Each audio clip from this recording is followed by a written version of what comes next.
आता इलेक्शन झाल्यानंतर प्रथम महापौर शर्मिलाताई पिंपळकर आणि उपमहापौर स्वतः स्थानिक नगरसेवक सर्व आणि इतर सर्व पदाधिकारी आणि गार्डन विभाग असेल, तलाव विभागातील असतील सर्व अधिकारी वर्गांचा पाहणी दौरा चालू केलेला आहे।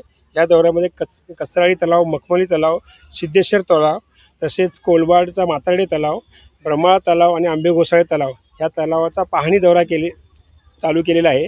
या दौऱ्याच्या अनुषंगाने जी काही कामं प्रलंबित आहेत किंवा लोकांना जी त्यांच्या ज्या मागण्या आहेत तर त्याचा विचार सारासार करून या दौऱ्यातून भविष्यात कशी कामं करायची किंवा लोकांना काय अपेक्षा आहे तर त्याचा समन्वय साधण्याचं काम महापौर आणि उपमहापौर यांच्या माध्यमातून चालू आहे।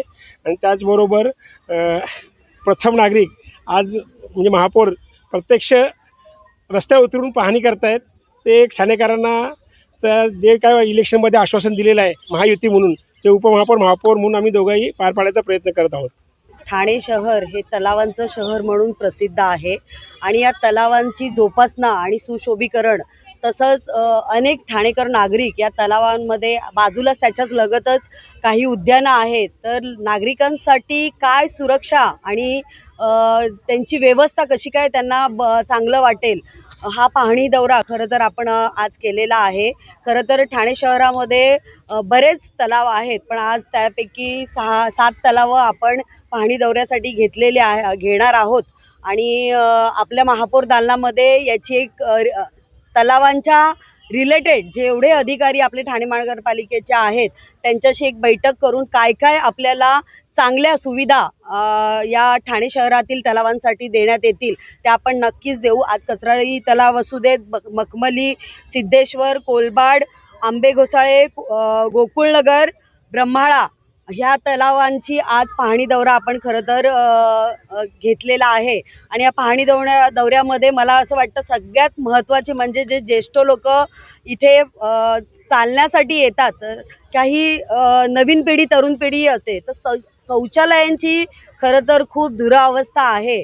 तर अजून बघायला गेलं तर काही बांध तलावांचे तुटलेले आहेत, स्वच्छता पण मला वाटतं बऱ्यापैकी नाही आहे।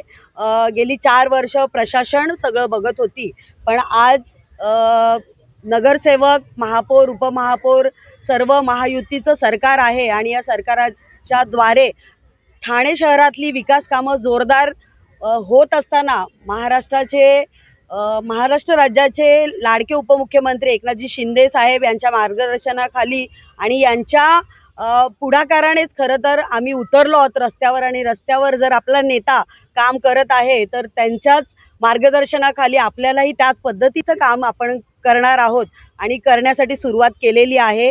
लवकरच या तलावांचं सर्वांचं संवर्धन होईल आणि चांगल्या पद्धतीचं लोकांसाठी उपलब्ध होईल। मला वाटतं हे सगळी उद्यानं आणि तलाव त्यामध्ये असं बघण्यात आलं की तलावांमध्येही काही इलेक्ट्रिक वायरी गेलेल्या आहेत, काही केबलच्या वायरी आहेत, तर तसे निर्देश आता आपण आपल्या डिपार्टमेंटला दिलेले आहेत आणि ते पण आपण लवकरच क्लिअर करू।